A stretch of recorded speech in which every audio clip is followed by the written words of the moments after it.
Yeah. Family, y'all. Just keep it tight, keep it tight, keep it tight. Oh, right. Yeah, yeah, yeah, yeah. Here we go, here we go.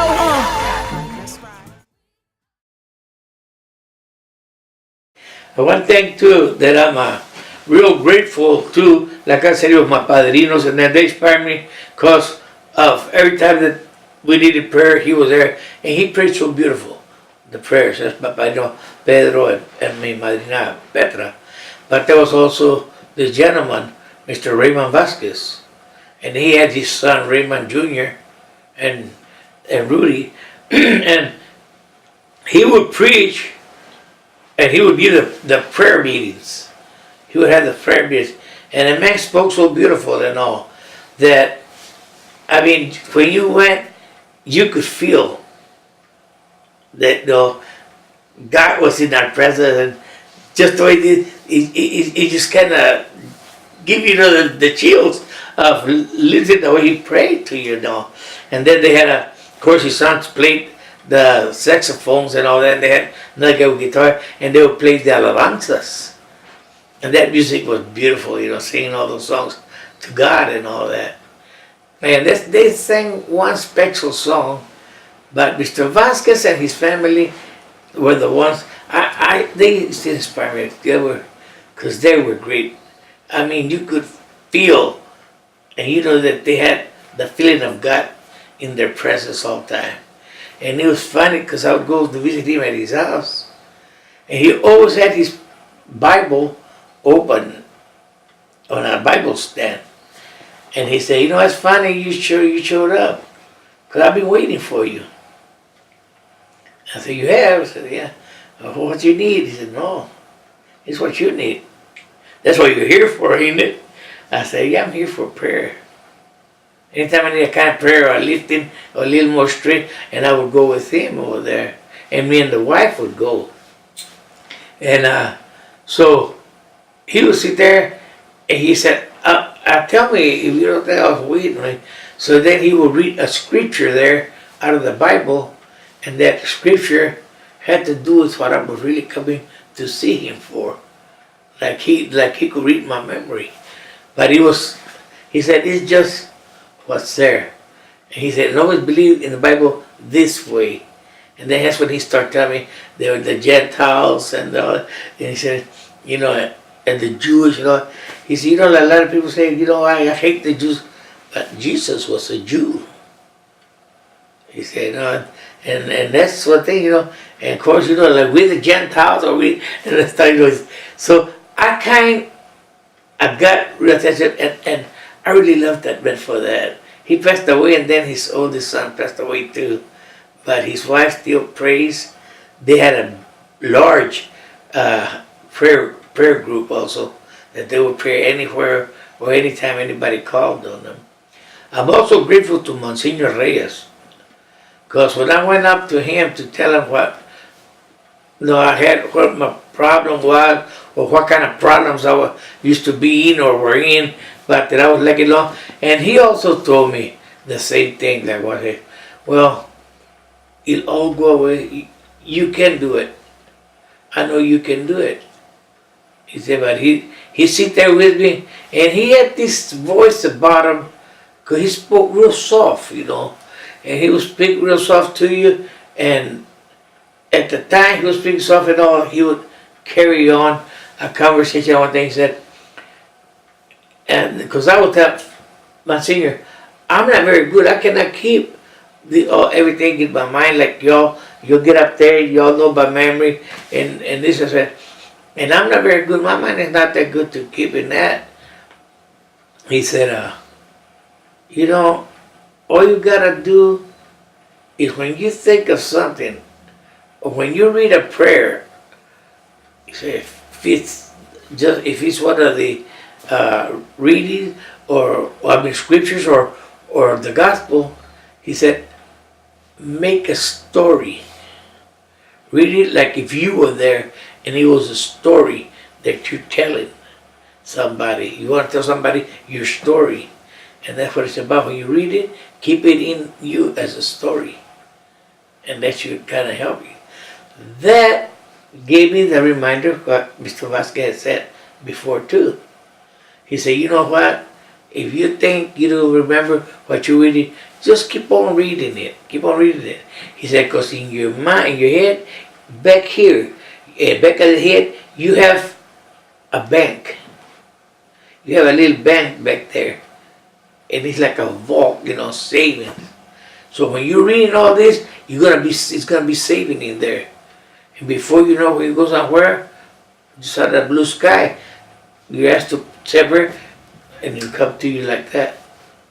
Like if you're reading it. Because you believe in that word, And then my senior had told me the same thing. So I admired my senior for a lot of things. He was a person that could talk to you, to your family. If I had my family problem, I said, I had that with that, and he'd sit down and talk to them. Not because he came here, I want to meet with you for this. He would just kind of sneak it in on you. He'd sit down and talk to you a little bit, and before you knew it, he kind of snuck in that. And I admired very much what he did for us, for our family, the whole family, and even for the parish there, but he helped a whole lot. He helped a lot of people, especially a lot of the young ones. He helped them. He built up a scholarship, and at one time we were giving up 15,000, 20,000, I think, in scholarship to some of the young ones there, and which was real beautiful. And not only did he do it with the church, look, some other church would come and apply for it. He'd do that for them because he believed in that education. He believed in giving that for the kids. And he educated me like a little kid. He knew what I needed, and he just kind of educated me from that. I'm also grateful to my mother, because my mother used to, every day she had a little bitty book, Bible book that she opened up. It would fall apart, and she would read her scripture and all that. But she would also have one that she would pray her rosary. And I think that's what kind of got me to where I didn't mind getting to read the rosary. I was scared at first to read the rosary because, you forget, and like people will look at you, because there's people that knew the rosary by heart and they knew every word that you missed.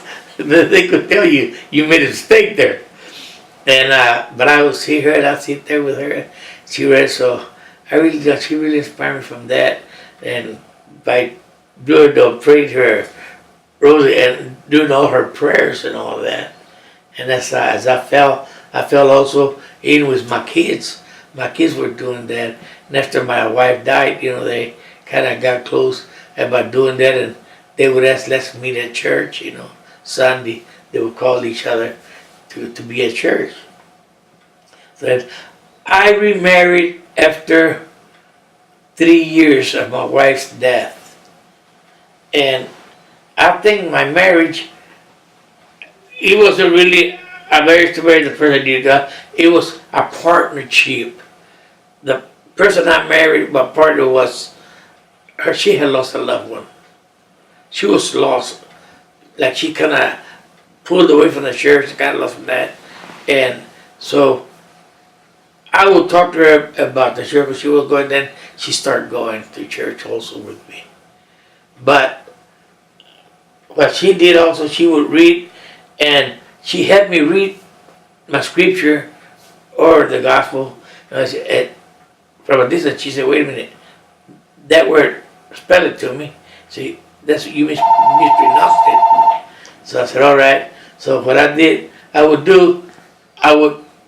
say the word again. She said, this is the way you say it. She would kind of correct me to make sense, and she would listen to me so that I could do my reading real well, because then I had gone to Cristo Rey Church also over there, and I learned. I was doing the readings then, and also help me with the cup and all that. And so, but she would tell me, really slow down, or you go fast, or you read it too straight and not pause it.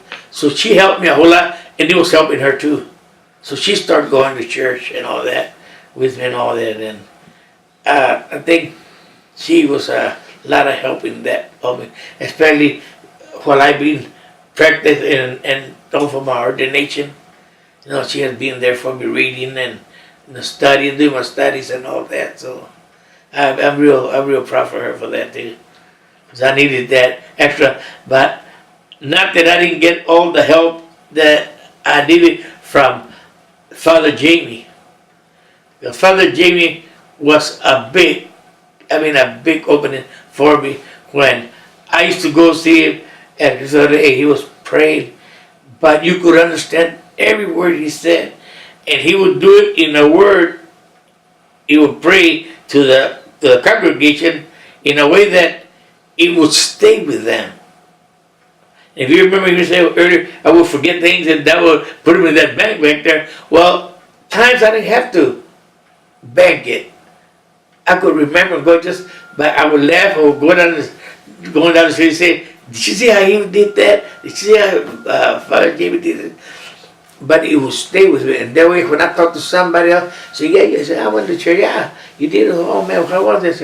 Oh, but the scripture today was about such and such, or who and who was involved in the prayers today." And I kind of think, I don't go. Well, maybe that's what I need, because I go sometimes to church and I don't understand the priest or something. But Father Jamie, to me, he was great. He was real good. And that's what I really liked about it. The way he preached and brought it to you, so that left it with you. So you could, when you left, you took it with you, just like that. And until today, when Father Jamie's changed church and built one of the old, well, I went with Father Jamie.